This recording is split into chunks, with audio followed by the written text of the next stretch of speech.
रख हौसला खुद पर, ऐसा एक वक्त आएगा कि घड़ी दूसरे की होगी और समय तेरा बताएगा। इसी नोट पे मैं आज स्वागत करना चाहूँगा इस इंडिया न्यूज़ के मंच के खास पॉडकास्ट में ऐसे शख्सियत का जो इस पूरे कोर्ट के साथ मैच करते हैं। और बात करना चाहूँगा इंडियन फिल्म राइटर और साथ ही साथ इंडियन फिल्म डायरेक्टर, जिन्होंने फिल्म इतिहास में अपने जो जितनी भी फिल्में दी हैं, ऐसा एक अपना नाम बनाया कि हर कोई आज उनकी फिल्मों से उन्हें जानता है, उनके काम से उन्हें जानता है। तो बहुत बहुत स्वागत है अभिषेक चौबे जी हमारे इस लाइव पॉडकास्ट पे। बहुत बहुत शुक्रिया, मुझे खुशी है। बिल्कुल, जैसा कि मैंने कहा कि समय दूसरे, मतलब आपका जो समय है और जो घड़ी दूसरे की, आज वैसा समय आ चुका है। और आपका नेटफ्लिक्स पे समय भी अब हो चुका है कि नई आपकी जो सीरीज़ आ रही है उसके बारे में बात करने का। तो कहीं ना कहीं बात की जाए तो पहले उस शो के बारे में थोड़ा सा सर बताइए, और फिर आगे सफ़रनामे के बारे में बात करेंगे। जो क्योंकि आप, मैंने जब पढ़ भी रहा था कि आप ऑल इंडिया ट्रैवल कर चुके हैं और हर कोई, आपकी जन्मभूमि अलग है, कर्म भूमि अलग है, तो उसके बारे में बात करते हैं। पहले से थोड़ा सा नेटफ्लिक्स के साथ प्रोजेक्ट आ रहा है उसके बारे में थोड़ी बात करेंगे। जी, नेटफ्लिक्स के साथ मेरे एसोसिएशन अब काफ़ी अरसा हो चुका, 4-5 साल से उनके साथ लगातार काम कर रहा हूँ और बहुत ही बढ़िया एसोसिएशन रहा है। उनके लिए मैंने रे फिल्म में भी फिल्म बनाई थी और अनकही कहानियाँ में भी फिल्म बनाई थी। और ये आप कहिए, ये जो स्क्रिप्ट है जिसका नाम किलर सूप है, जिस पे हमने शो बनाया है, ये पैंडेमिक की देन। तो जब कोरोना काल आया तो हमारे पास घर पर बैठने के अलावा कोई काम था नहीं, तो उसमें बैठे बैठे एक बड़ी अतरंगी सी कहानी दिमाग में आई और उसके ऊपर हमने स्क्रिप्ट लिख डाली। और उसकी आई मीन वो उसमें बहुत सारे फ्लेवर्स हैं इस कहानी में। क्योंकि आप देखिए, आमतौर पे सीरीज में थ्रिलर बड़ा मन करता है लोगों को, थ्रिलर देखने में बड़ा मजा आता है। तो थ्रिलर तो है, लेकिन जो एक सीरीज का फॉर्मेट है उससे हमने थोड़ा खिलवाड़ भी किया है। हमने इसमें डार्क ह्यूमर भी रखा है, जो कि लोगों को जिसमें बड़ा मजा आता है। बिल्कुल बिल्कुल।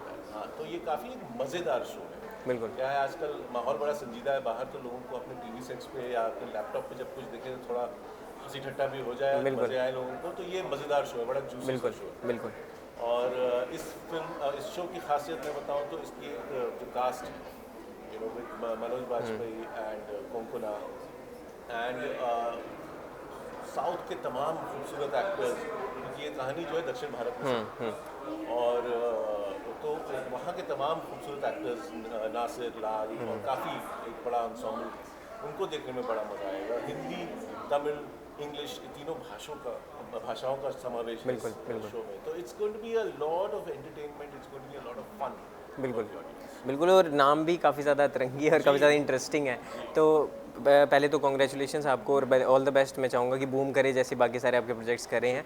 और सर, मैं बात करना चाहूँगा, थोड़ा सा पीछे चलते हैं। जब 10-11 साल के बच्चे ने सपना देखा था कि कैमरे के सामने से ही नहीं, कैमरे के पीछे से मैं कुछ बदलूंगा, फिल्म इंडस्ट्री में कुछ बनूंगा, और हीरो नहीं बल्कि फिल्मी पर्दे के पीछे जो काम रहते हैं उसका एक जो ड्रीम आया था। और उस समय हमें तो ये भी नहीं पता था कि भाई बैग का रखा है स्कूल का और उस समय आपने ये चीज़ें सोच ली थी, तो एक अच्छी बात भी है वो। और आने वाले जो हमारे अब यंगस्टर हैं, जेन ज़ी जनरेशन है, उनके लिए भी एक मोटिवेशन है कि इस तरह के भी सोच आप रखते थे उस समय। तो वो थोड़ा सा बताइए कैसा रहा वो कारवां पूरा।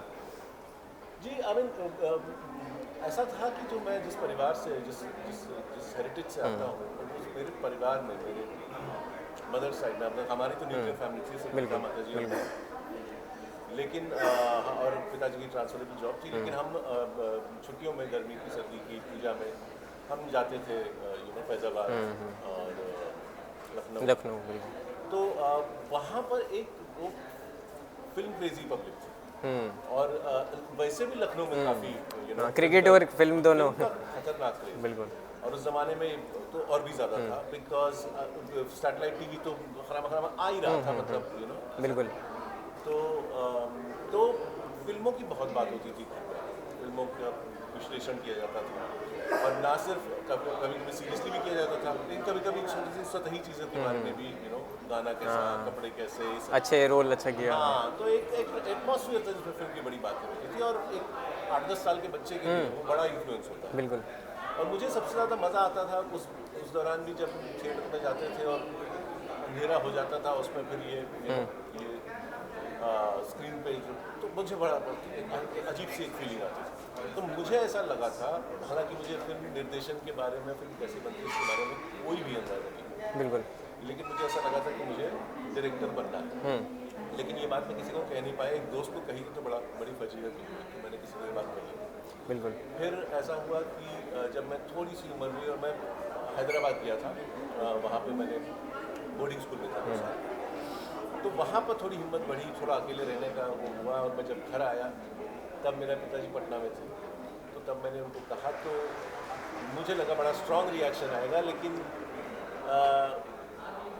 उनको सुन के शायद वो मुस्कुराए, और दोनों मियाँ बीवी एक दूसरे से हंस के बात कर रहे थे।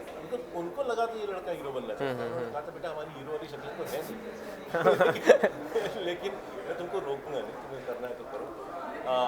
और फिर दिल्ली में जब आया तो दिल्ली में मेरी आंखें खुली सबसे ज़्यादा, जब मैं हिंदू कॉलेज दिल्ली यूनिवर्सिटी में था, क्योंकि यहाँ पे एक तो मुझे ऐसे दोस्त मिले जो आज भी मेरे दोस्त हैं, बड़े करीबी दोस्त हैं, और फिल्मों से रब्ता और जो है गहरा हुआ। सिर्फ हिंदी सिनेमा नहीं, और हिंदी का जो मेन स्ट्रीम सिनेमा नहीं, बट हिंदी का जो अल्टरनेटिव पैरेलल सिनेमा उसको कहा जाता है, हिंदी के अलावा हमारे देश की दूसरी भाषाओं का जो सिनेमा है वो भी देखा, और हिंदुस्तान के अलावा बाहर का भी, सिर्फ अंग्रेजी नहीं, बट आप यूरोपियन के लिए या जापानीज के लिए उस सिनेमा से भी एक तरीके से इंट्रोडक्शन किया, और समझ में आया कि ये क्या अथाह समंदर है, और इसमें और इसमें डुबकी लगाने का मतलब एक एनकरेजमेंट मुझे, दिशा मुझे दिल्ली में मिली। बिल्कुल, और दिल्ली कहीं ना कहीं आपकी कर्म भूमि भी रही है, और वही मैं आप उस बात पे आ रहा था कि यूपी में आप बॉर्न हुए, फिर पटना में रहे, आपने बताया हैदराबाद में भी थोड़ी देर रहे, तो ऑल इंडिया आपने घूमा, तो कहीं ना कहीं वो जो एक पूरा सफ़रनामा था उसकी आपकी जो विजुअलाइजेशन है फिल्मों को लेके, उसमें भी फ़र्क पड़ा उस चीज़ का, क्योंकि हम पंकज त्रिपाठी साहब ने कहा था कि जिसको अगर पूरा इंडिया समझना है, आगे कुछ लाइफ में करना है, एक बार इंडिया पूरा घूम लो, ट्रैवल कर लो।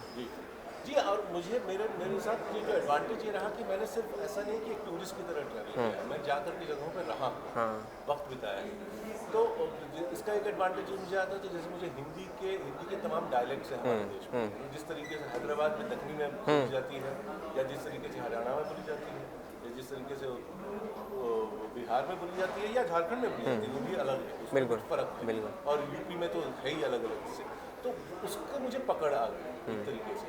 और आप अगर गौर करें तो मेरी फिल्मों में हिंदी के डिफरेंट डायलेक्ट्स आपको देखने को मिलेंगे। तो मेरे दोस्त मुझसे मजाक करते हैं कि मैंने कभी आज तक कोई हिंदी फिल्म बनाई नहीं, क्योंकि या तो बुंदेलखंडी में होती है, या पंजाबी में होती है, या तो खाली उर्दू में होती है, और कॉम्बिनेशन सा रहता है। हाँ, तो क्योंकि मुझे मज़ा आता है, मुझे ये कि हमारी भाषा ऐसी है, हमारे लोग यूँ बात करते हैं, और ये दिखाने में मुझे बड़ा मज़ा आता है। तो एक हिंदुस्तान को, एक अपने देश को एक नए तरीके से देखना, मतलब एक जगह रह कर के भी आप पूरी दुनिया घूम सकते हो, लेकिन एक अलग अलग जगहों पर रहने से मेरी सिनेमा को बहुत प्रभावित हुआ। बिल्कुल। अगला सवाल थोड़ा सा फैमिली को लेके आया है कि आपके फादर साहब ने बड़ा सपोर्ट किया आपको, कमिंग फ्रॉम डिफरेंट बैकग्राउंड, उनका एक बैंकिंग सेक्टर और उस तरह का बैकग्राउंड था, और आपने बिल्कुल डिफरेंट डिसीजन लिया, और उस समय ऐसा डिसीजन कोई लेता भी नहीं था, या तो सरकारी नौकरी कर लो, या फिर आप अपना पढ़ाई पे फोकस करो, या फिर कुछ और चीज़ करो, या खेल कूद में आगे निकल जाओ। तो अभी भी कैसा उनका रहता है कि कोई आप फिल्म करके आते हो तो अभी भी क्रिटिक्स की तरह, वो होम क्रिटिक्स तो देसी क्रिटिक्स होते हैं, और अब तो जीवन साथी भी आपकी लाइफ में आ गया, तो उनका कैसा डिनर टेबल पे क्या बातें होती हैं आजकल? मेरी माता जी तो बहुत ज़्यादा बायस है, और अगर सच्ची बात कहूँ तो जिस तरीके का मेरा सिनेमा है, वो उस तरीके का सिनेमा देखती नहीं थी, अब देखती है क्योंकि मैं बनाता हूँ। अच्छा। तो उनका जजमेंट तो सीरियसली नहीं लेना चाहिए, वो पूरी तरीके से बायस्ड है, पूरा इमोशनल है। पिताजी थोड़ा क्रिटिक करते हैं, मुझे देख करके उनको भी थोड़ा शौक हुआ, और थोड़ा बीच में वो कहानियाँ वानियाँ लिखते रहते हैं। तो लेकिन उनसे बातचीत इंटरेस्टिंग होती है सिनेमा के बारे में, वो मेरी स्क्रिप्ट भी पढ़ा करते हैं, और उस पर कुछ कमेंट हो तो वो भी देते हैं। और सबसे जो बड़ी बात है कि इतने साल सिनेमा का इतने बड़े भक्त रहने के बावजूद सिनेमा का जो बनाया कैसे जाता है उसके बारे में कोई भी अंदाजा नहीं। और जब उन्होंने देखा मुझे काम करते हुए, आमतौर पर जब भी मैं फिल्म बनाता हूँ सेट पे आते हैं और देखते हैं और बोलते हैं भैया बहुत बढ़िया डिसीजन लिया कि हम इसमें नहीं घुसे, क्योंकि ये बड़ा ही मुश्किल और डाइवर्स काम है, बिल्कुल। हाँ, मगजमारी का काम है, बिल्कुल। तो बट ऑनेस्टली एक बात कहूँ तो उनको बड़ी खुशी है कि मैं बिल्कुल। जो कर रहा हूँ उनसे बहुत उनको भी और हमें भी बहुत खुशी है जिस तरह का एंटरटेनमेंट आप देते रहे। फिल्मों की बात करूँ तो आपकी 2 फिल्में मेरे दिल के बहुत करीब है। एक तो उड़ता पंजाब जो मेरी, क्योंकि शाहिद कपूर मेरे फेवरेट है, तो एक तो वो फिल्म, और दूसरी सोन चिड़िया, वो भी बहुत बेहतरीन फिल्म है। तो सबकी अगर कहानी और सबका जो विजुअलाइजेशन है सब अलग है, और अब जो आज के जो फिल्म मेकर्स हैं और अब जो यूथ आपको देखता है, तो उनके लिए क्या मंत्रा देना चाहेंगे कि इस तरह से आप काम कीजिए, क्योंकि आपके पास ना फिल्म स्कूल में जा पाए, उतना आपके पास सोर्स नहीं था, तो अब क्या आप एक मिशन और एक मैसेज देना चाहेंगे? मंत्रा क्या है आपका? मतलब मुझे ऐसा लगता है कि किसी भी कोई यूथ जो है जो उस देखिए हमारा देश जो है डेवलप हो रहा है, हम बढ़ रहे हैं, और हमें और हिंदुस्तानियों में एक सेल्फ इम्प्रूवमेंट जीन है, अपने आप को बेहतर करने की एक लगन है, बिल्कुल बिल्कुल। चाहते हैं सब। तो हमको लगता है कि हम जो अपने सिनेमा से एक्सपेक्ट करते हैं और जिस तरीके का सिनेमा देखना चाहते हैं, उसमें तब्दीली और उसमें इम्प्रूवमेंट आना बहुत ज़रूरी है, वो और बेहतर होना चाहिए। तो नई जनरेशन में मेरी यही गुजारिश है कि अच्छा सिनेमा और देखें, और अच्छा सिनेमा बने तो उसको इंकरेज करें, उसकी टिकट खरीदें, उसके लिए थिएटर में जाएँ।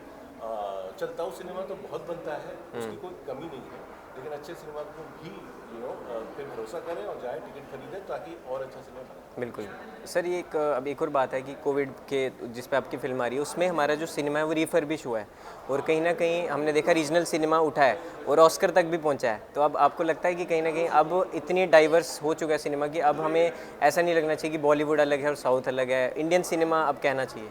जी ज़रूर कहना चाहिए, ज़रूर कहना चाहिए, और ये बहुत ही अच्छा डेवलपमेंट है मुझे ऐसा लगता है, क्योंकि दूरियों को मिटाना बहुत ज़रूरी है, और एक भारतीय होने के नाते हमें जो है अपनी इस चीज़ को ध्यान में रखना पड़ेगा कि हमारे देश में बहुत भाषाएँ हैं, और अगर आप सारी सीख नहीं सकते, लेकिन सारी की इज्जत करना तो सीखिए, और उनका सिनेमा जा कर के देखना, महसूस करना कि क्या है, किस तरीके के कंसर्न्स हैं, किस चीज़ पे फिल्म बना रहे हैं, ये हमारे लोगों को एक दूसरे के करीब लाता है। बिल्कुल। तो ये जो दक्षिण भारतीय सिनेमा, अब कितने सारे डायरेक्टर्स बॉम्बे में बना रहे हैं, दक्षिण भारतीय हीरोज बॉम्बे की फिल्मों में काम कर रहे हैं, ये बहुत बढ़िया इम्प्रूवमेंट है। ऐसा पहले भी बिल्कुल, हुआ है, बिल्कुल। 80 के दशक में भी हुआ है, लेकिन जिस लेवल पे अभी हो रहा है वो अलग है। बिल्कुल। I think it's bringing people together, bringing people closer, and that's wonderful. बिल्कुल। लास्ट 2 क्वेश्चंस, आपका ज़्यादा समय नहीं लूँगा। मैं ये पूछना चाहता हूँ, आपने कहा कि मैं एक अच्छा एक्टर नहीं हूँ, आपने कहा था, और अब तो आप जो शक्ल वाली बात थी, आप जो बोल रहे थे, ऐसा अब तो ऐसा कुछ भी नहीं है, और आज के सिनेमा तो अब आपने सोचा कि यार एक स्क्रिप्ट मैं भी ट्राई करता हूँ जैसे बाकी डायरेक्टर्स कर रहे हैं। नहीं, मगर मेरी किसी से दुश्मनी होगी तो मैं उससे ज़रूर एक्टिंग का काम मांग लूँगा।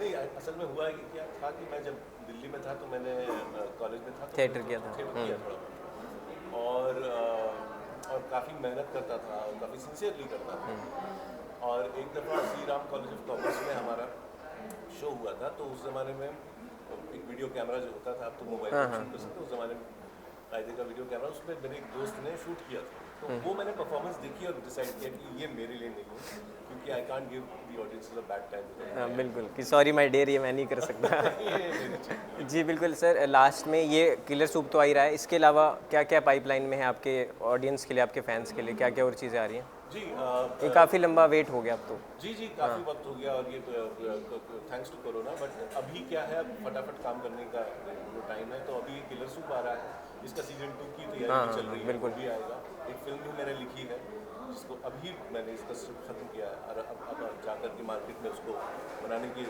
कोशिश की जाएगी। मेरे ख्याल से अगले 3-4 साल में काफ़ी कम होपफुली लोगों को देखने को बिल्कुल, और जो देर बाद मिलता है वो दूर तक चलता है। बिल्कुल, तो इसी नोट पे हम ख़त्म करना चाहेंगे। किलर सूप जल्द ही नेटफ्लिक्स पे आ रहा है, और जिस तरह का इसका नाम है किलर, वैसे मुझे लगता है कि बूम करेगा किलर, इसका परफॉर्मेंस होगा OTT पे भी। तो अभिषेक जी बहुत बहुत धन्यवाद आपका हमारे साथ जुड़ने के लिए इस लाइव मंच में। तो लास्ट में अपने फैंस के लिए एक मैसेज। Hello friends,